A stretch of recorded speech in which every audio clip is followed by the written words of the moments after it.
So friends, to solve this mathematical expression, we follow the V Bodmas rule, which dictates the order of operations. V stands for vinculum, bar. Solve the operation under the bar first, then bracket, then off, which indicates its multiplication, division, multiplication, addition and subtraction. Now we'll break it down this expression by the step-by-step solution. Now first, solve for the vinculum bar. Look at them. 8 minus 5, there is a bar, we'll get 3. Now the expression becomes 20 minus square bracket 5 plus curly bracket 6 plus 2 multiply 10 minus 3 and brackets off. Now second step, solve for the round brackets.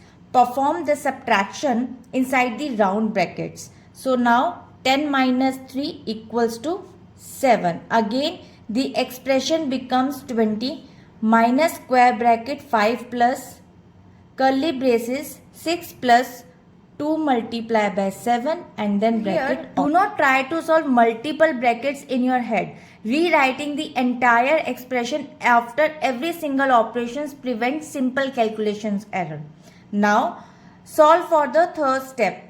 Curly braces. Inside the curly brackets, as you can see, we have addition and multiplication. So according to Bodmas, we first multiply and then after we perform addition. So 2 multiply by 7 equals to 14. Now perform the addition inside the curly braces with 6 plus 14 equals to 20.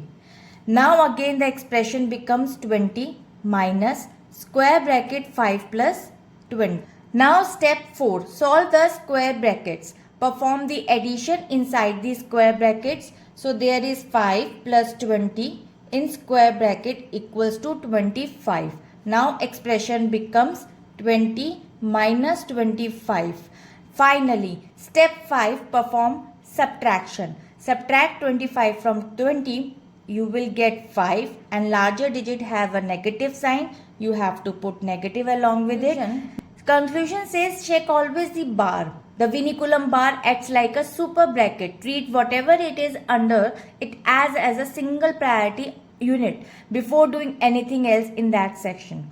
So I hope it is clear. We'll meet in the next video. Bye-bye.